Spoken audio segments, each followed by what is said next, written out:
ma famille, que la paix, si possible, soit sur vous. En direct de Cotonou, Bénin, terre de Béanzin, terre de Bioguera, terre des Agodji, terre du Fa, terre héritière des Phara. Je vous adresse les antiques paroles de paix. Il y a du vent là où je suis, mais j'espère que vous m'entendrez bien. L'allocution d'aujourd'hui va être des plus précises, va être tripartitionnelle. Elle portera sur le Niger, la dignité du peuple nigérien, qui a donné une leçon grâce au soutien de la masse, grâce au soutien aussi de la population africaine dans sa globalité. Une leçon à l'armée française. Nous parlerons du drame qui s'est déroulé au Tchad, où un soldat tchadien, une fois de plus, un citoyen tchadien a été assassiné par l'armée française. Et nous parlerons enfin d'un pays qui mendie la présence de l'armée française, alors que cette armée française ne fait que des dégâts partout où elle est, en l'occurrence le gouvernement béninois, qui trahit la mémoire de Béanzin, qui trahit la mémoire du brave peuple béninois que je rencontre à chaque instant, qui soutient la lutte panafricaniste et qui se sent plus que jamais trahi, abandonné par un gouvernement qui sert plus les intérêts français que les intérêts de sa propre population. On va commencer par le Niger, où le général Tchiani, notre grand frère, a donné une leçon de géopolitique, une leçon de savoir-vivre, une leçon de méthodologie politique au gouvernement français. Le gouvernement français criait « On ne reconnaît pas la junte, on ne reconnaît pas le général Tchiani, on ne reconnaît pas ses militaires, on ne reconnaît que notre marionnette, le président Bazoum ». D'ailleurs, certains petits plaisantins qui ont essayé de faire croire que je disais que tout membre de l'ethnie de Bazoum ne devrait pas être reconnu comme Nigérien. On n'a jamais dit ça. On a dit ce que les Nigériens nous ont dit. En l'occurrence que le général Bazoum est un Libyen. Ça reste un frère. Là n'est pas la question. Mais c'est un frère qui a décidé de suivre les intérêts de l'ennemi. Et ça, nous ne l'accepterons jamais. On appelle ça de la trahison. Et donc le gouvernement français disait que jamais ils ne reconnaîtront la junte militaire, comme ils l'appellent. Jamais ils ne reconnaîtront le général Tchiani.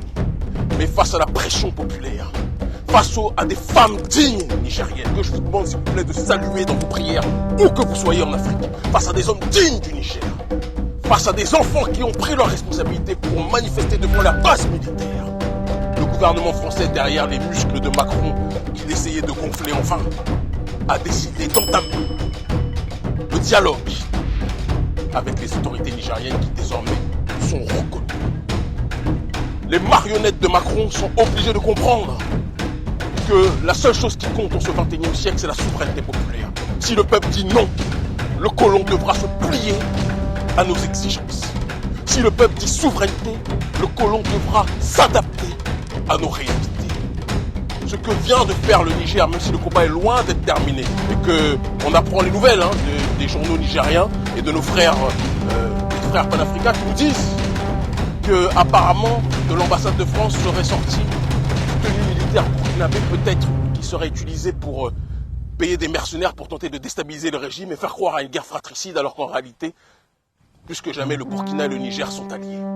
Donc on reste vigilant. On sait très bien que le gouvernement français n'a qu'une seule obsession, dans le même temps qu'il commence à nouer dialogue avec les autorités nigériennes, leur seule obsession est de faire tomber ce régime. Donc on ne fait pas confiance à ces démons à la tête de l'Élysée. Mais nous constatons un seul fait. Quand un peuple se tient debout et veut défendre jusqu'au bout sa souveraineté, personne ne peut, je dis bien personne, ne peut l'arrêter. Ça, c'est quelque chose qui est du domaine de l'éprouvé. Ça, c'est quelque chose qui est du domaine de la preuve. La preuve divine. Dieu ne change pas les conditions d'un peuple tant que le peuple ne change pas lui-même. C'est quelque chose qui est du domaine du réel. Le peuple nigérien a décidé de prendre son destin en main. Le peuple nigérien a décidé d'agir dans la voie du dépassement de soi, dans la voie de la rectitude, dans la voie de l'autodétermination, dans la voie de l'anti-victimisation. Le peuple nigérien a dit on se défendra seul.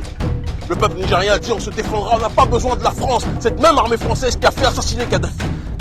Armée française qui a déstabilisé la Libye et qui ont déstabilisé la Libye avec leurs patrons, qui sont en train de les lâcher d'ailleurs petit à petit, américains.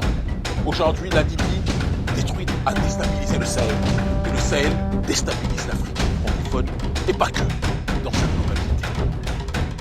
Et donc, les pyromanes, c'est eux que vous appelez pour vous aider à éteindre le feu. Chers dirigeants africains qui continuent à croire à ce gouvernement français manipulateur, on a parfois dit des dirigeants qu'on mérite. Je dis clairement que ce 21e siècle, c'est des dirigeants traîtres, nous irritent. Et nous allons tout faire, nous avons déjà commencé, pour que un à un, ils puissent, que tel un château de cartes, tomber. Le Niger du général Tchani est en train de montrer la voie géopolitique à tous les dirigeants africains qui n'arrivent pas encore à se décider. Le Niger du général Tchani est en train de montrer que des militaires qui agissent en conformité avec les intérêts de la population seront soutenus et seront portés. Et nous lançons un message à tous les militaires d'Afrique francophone, à tous les militaires d'Afrique francophone, quelles que soient vos nationalités, mes chers frères, mes chères sœurs, prenez vos responsabilités. Soit les dirigeants servent les intérêts du peuple, auquel cas ils doivent être accompagnés. Soit les dirigeants trahissent le peuple, auquel cas ils devront être destitués. Ce n'est pas un appel à la violence, c'est un appel à l'intelligence. Ceux qui pillent le peuple, ceux qui violent le peuple, ceux qui brisent la liberté d'expression du peuple, ceux qui pillent les principes de la justice sociale, ceux qui pillent les caisses de l'État, ceux qui asphyxient le peuple devront être destitués. Et devront finir comme Bongo qui vous dit « make a noise, même si sur le cas du Gabon, on a dit on laisse les Gabonais se débrouiller.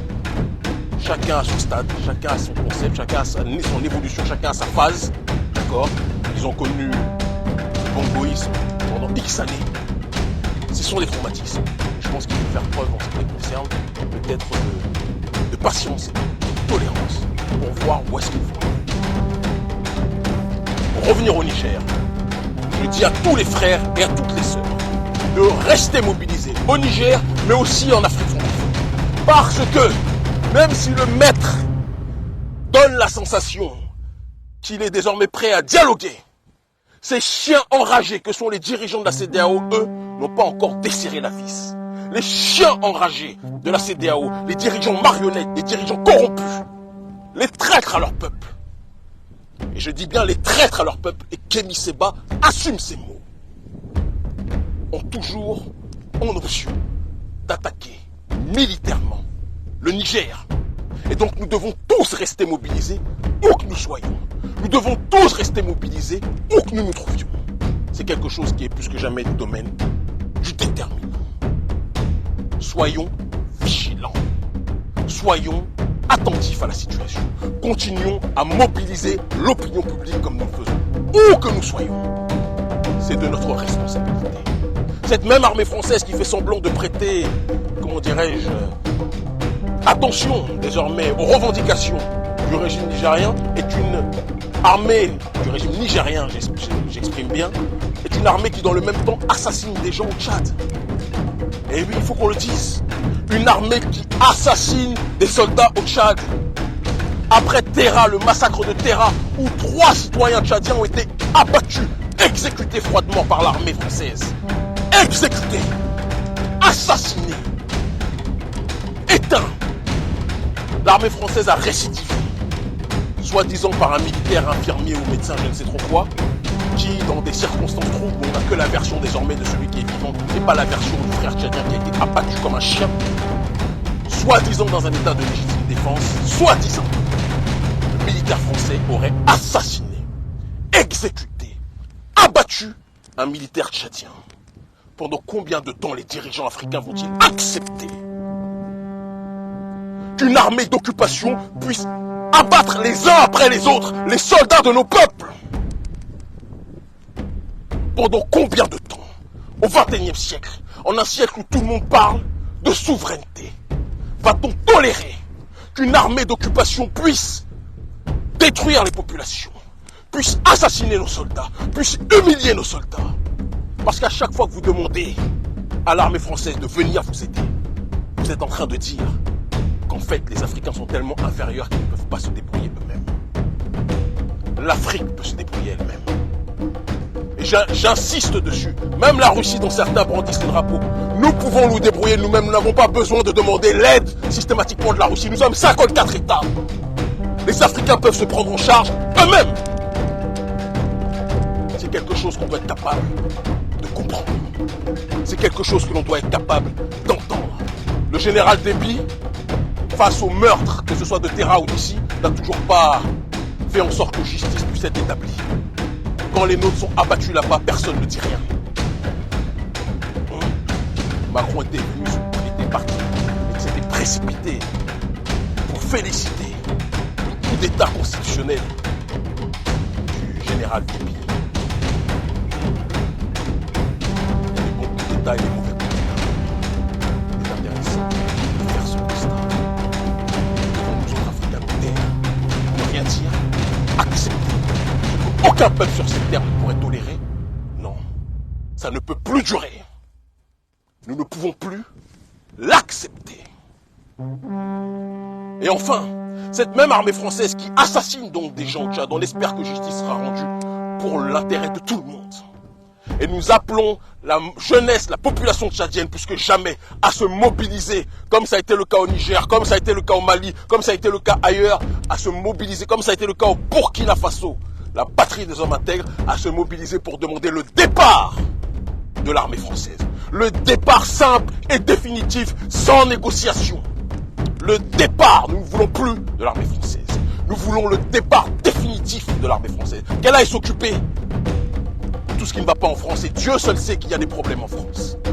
Dieu seul sait qu'il y a des problèmes à régler en France. Que l'armée française s'occupe de ses concitoyens et foute la paix aux Africains. Je ne suis pas énervé quand je dis ça. Je suis extrêmement seul.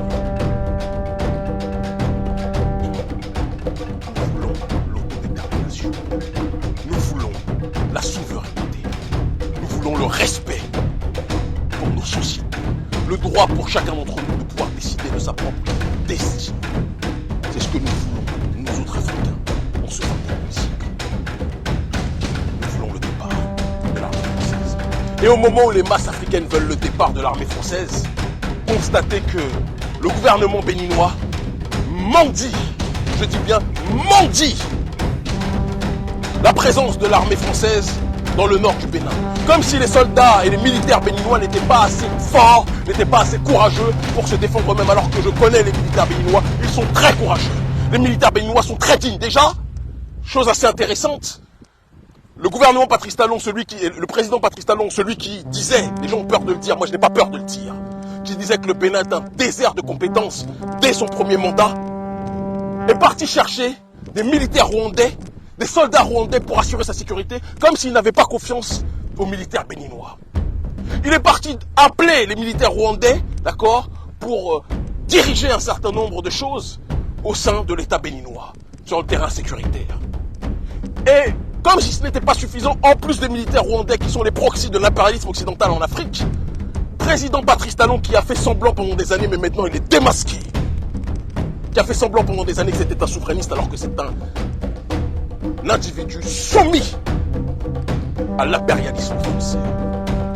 Le président Patrice Talon est parti demander à ce que l'armée française vienne se poser, se positionner au nord du Bénin. Est-ce qu'il y a eu un référendum pour demander au brave peuple de Béhanzin ce qu'il pensait de la présence de l'armée française? Est-ce que vous avez eu l'autorisation du peuple béninois pour que l'armée française puisse se déployer sur le sol? Vous n'avez eu aucune autorisation. Et entre oligarchie noire et oligarchie blanche, entre capitalistes noirs et capitalistes blancs, entre prédateurs noirs et prédateurs blancs, sur le terrain économique et autres, vous vous entendez. Patrice Talon, non content d'aller faire le tour du copatronat français vers des pilleurs sociaux en France, demande à l'armée française de s'installer dans le nord, comme si les militaires béninois n'étaient pas assez courageux.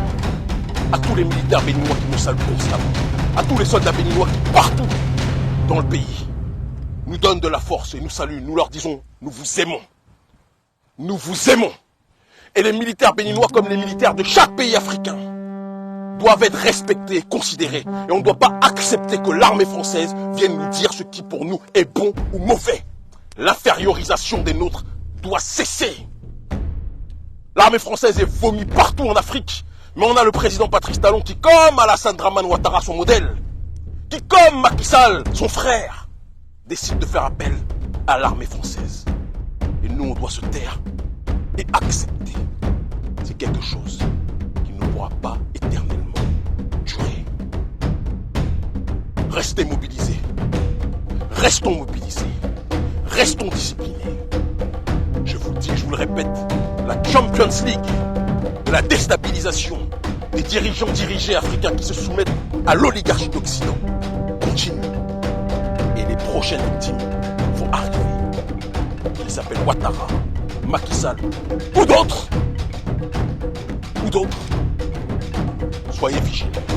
Si vous asphyxiez votre population, ne soyez pas étonnés que la population se retrouve